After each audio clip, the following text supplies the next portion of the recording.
अगर आप कंदमूल वाली सब्जियां ज्यादा खाते हैं, जैसे कि आलू और ऐसी अन्य सब्जियां, आपके पेट में नाभि के नीचे गैस बनेगी। एक बार गैस बनने लगी तो नाभि और गले के बीच प्राण उस तरह से काम नहीं करेगा जैसे करना चाहिए, और आपके सिस्टम की सक्रियता का स्तर कम होता जाएगा।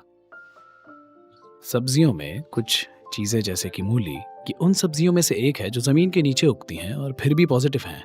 गाजर, मूली, बाकी सभी कंदमूल वाली सब्जियां जैसे कि आलू और इसके जैसी सब्जियां जीरो प्राणिक होती हैं, लेकिन ये तमस पैदा करती हैं। तमस का मतलब है ये आपके अंदर जड़ता पैदा करती हैं।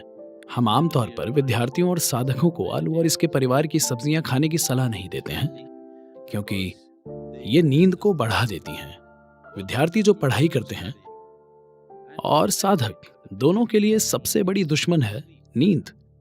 अगर आप आंखें बंद करके बैठें, अगर आप किताब खोलें, किताब सुलाने के लिए बहुत अच्छी चीज है कि नहीं? और उसके ऊपर अगर आपने आलू खाया हो तो आप तुरंत सो जाएंगे।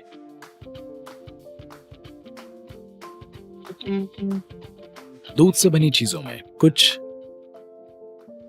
एंजाइम्स होते हैं जिनका इस्तेमाल आजकल कपड़ा चिपकाने वाले पदार्थों को बनाने के लिए किया जाता है।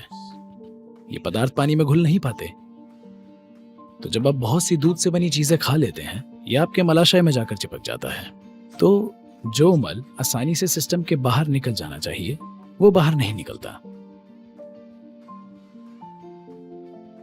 दूध से बनी चीजें खाने से आपके शरीर और मन की सतर्कता कम हो जाती है।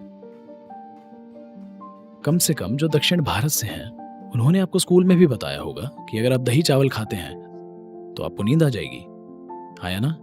अगर किसी को नींद आ रही है तो दक्षिण भारत में कहते हैं தயிர் சாதம் சாப்பிட்டு வந்தியா?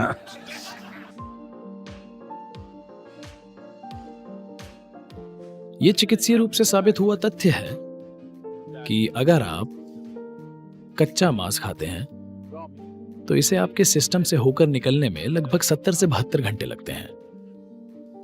अगर आप पका मांस खाते हैं तो इसे सिस्टम से निकलने में 50 से 54 घंटे लग जाते हैं। अगर आप पका हुआ शाकाहारी खाना खाते हैं तो इसे सिस्टम से निकलने में 24 से 30 घंटे लगते हैं। अगर आप कच्चा शाकाहारी खाना खाते हैं तो इसे सिस्टम से निकलने में 12 से 15 घंटे लगते हैं। अगर आप एक फल खाते हैं तो इसे सिस्टम से निकलने में 1.5 से 3 घंटे लगते हैं। इतना समय क्यों लगता है?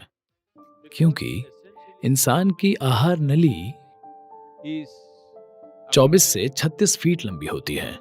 ये पूरी नली जो आपके होंठों से गूदा तक जाती है। सभी शाकाहारी जानवरों में ऐसा होता है कि उनकी आहार नली उनके शरीर की लंबाई से लगभग 5 से 6 गुना ज्यादा लंबी होती है।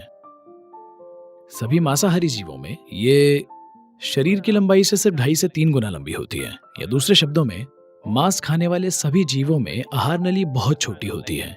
सभी शाकाहारियों की आहार नली बहुत लंबी होती है।